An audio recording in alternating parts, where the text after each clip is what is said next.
Hey, it's James, Follows Rights and Resources, hashtag how I got custody. This whole trust the process and trust the system, wait on the system, wait on procedures, is utter bullcrap. The process or the system is the system that's against you. A lot of times you can analyze what your stupid attorney is saying by looking at it, how would it be done in criminal court? Because criminal court is a more simpler example and people can comprehend it better. People already know some legal principles, like you have a right to an attorney, due process, jury, or your peers. So people understand some criminal stuff.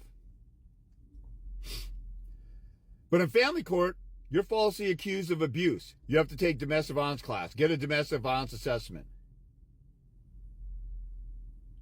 I had a guy who I talked to, he's doing contempt against the mother, and he's emphasizing to his attorney how the child is suffering without a father. And she says, well, instead of focusing on all that, you should just focus on going through the court system and the process.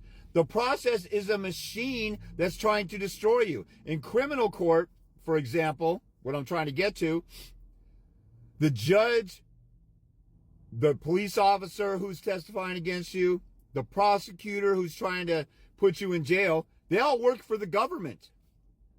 You have a right to a defense attorney, and if it's not a paid attorney, the public defender works for the government system. So you have a whole system against you that's trying to take a right away, throw you in jail, incarcerate you, take away your gun rights, your voting rights, and all this stuff. If you're falsely accused, you don't roll with the system and try to appease them. You fight them. In family court, when you learn stuff that I tell you that you should learn on your own and go look it up yourself, Troxel versus Granville, your constitutional right to autonomy with your kids. The government can't interfere with your rights to your kids. Yet the government's doing it. And what do you and your attorney say? Well, I don't want to piss off the government and demand my rights because that might make me look bad or hurt their feelings. They're taking something away from you that's rightfully yours. In America, there's a history of people who actually have the balls to stand up to stuff like that. Countries that are fascist or tyrannical, they had people, if they were previously free, they didn't stand up to that, and so they're getting it.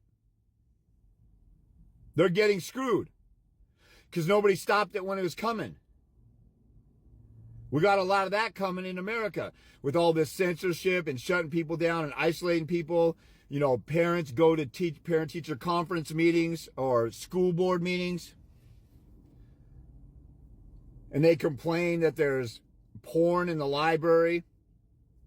And there's an agenda with, trannies and folks who want to push that on kids, and parents don't like the rated XXX porn materials that second graders have accessible to them. So they go to a city council meeting and they're labeled terrorists by the government because the government, there's people in government who want to take over this country. And that's how, there's always evil people in the world. There's always evil people who want to become dictators or take over a country. There's always people who are in charge of part of the world who want more and more. Like Hitler wasn't going to ever stop unless he got all of Europe or the whole world. So the way that people take over a country a lot of times is they infiltrate the structures of power. So they get into government. And stupid, dumbass, airheaded, moronic sheep say, our government wouldn't do that to us. They love us. They shut us down during COVID and they really care about us. Our government wouldn't do that. Constitution. Stupid dumbasses. When you start seeing stuff quacking like a duck and walking like a duck, it's a duck. When you start seeing fascism and communism and tyranny and violating your constitutional rights, people should, and there's groups of people speaking up. The vast majority isn't, or else it would have been squashed, 4 years ago. That being said, you're going to court and the court is trying to take something away from you. They're basically a terrorist organization trying to break up your family. You should, even if your family doesn't work out, or even if you had kids with a crazy woman, your child has a right to have both parents. The family court system is trying to disrupt that and break that up. And what does your attorney say?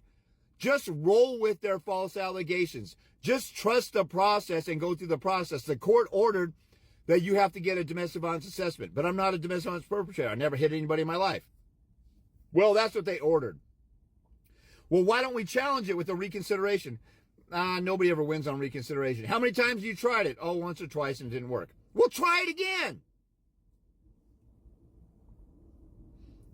The guardian ad litems are against you. The investigators are against you, especially if you're a dad and you got some radical feminist man-hater who got molested by her dad when she was younger, and she's trying, and she believes all women all the time.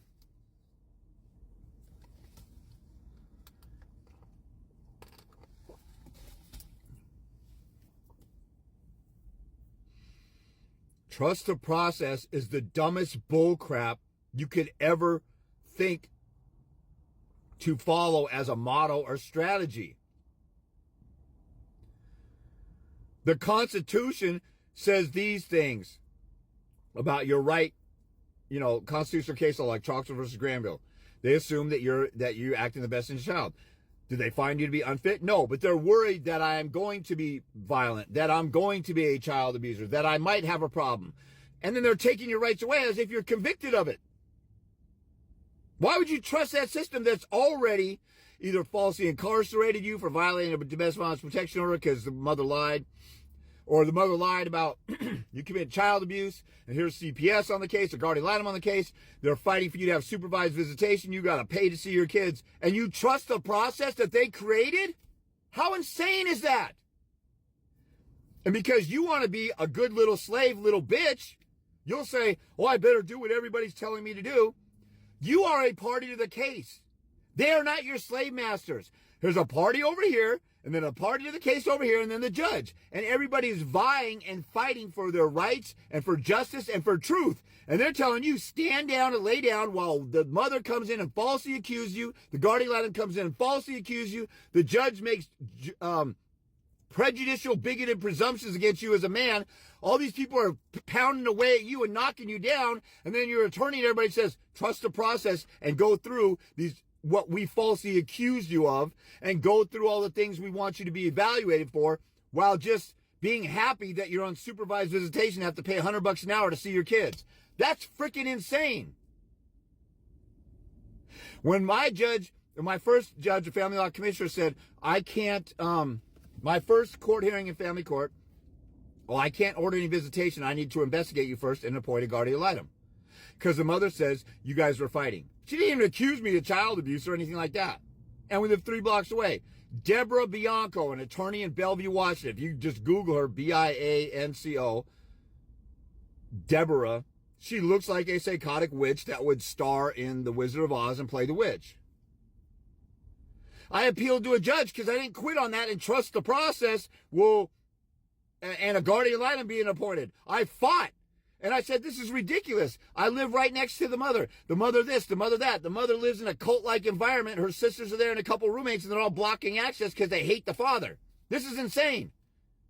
And the judge gave me 5 days a week visitation, all on my own, all by myself, destroyed the mother and her attorney in court. And then I got a bitch-ass hater who's sitting there saying, James got lucky. I won that first phase of getting temporary visitation. Then I got the mother found in contempt, and the guardian ad litem came on board and said, don't find her in contempt.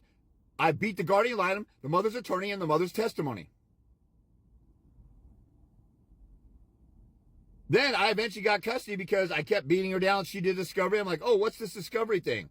Interrogatories? Let me do that and just counter it, because I had some freaking common sense. Some of you guys, they're questioning you and doing interrogatories and depositions, and you're not doing jack shit. Why? I didn't have anybody teach me about discovery. The only way I found out what discovery is when the mother's attorney sent me a questionnaire. So I typed up that thing word for word. They didn't send it to me in a Word document, or else I would have flipped it around and turned it around in 20 minutes. I had to spend a couple days typing up every sentence, and I sent it back to them, and then I read the rules and figured it out. I tell people to do that stuff at the beginning of their case, and they still don't do it. And then the other side does it to you and you don't do it. And your attorney's like, well, let's just wait and see and wait and see. Dumbass, why don't you at least do the same thing they're doing to you? Why would you trust the process when the process is crushing you down into the ground? Why don't you get on the offensive and attack the process? Black people didn't trust the process when it said separate but equal. Jim Crow, they fought, or some people fought and got Brown versus Board education. Fight. Don't trust the process that's against you.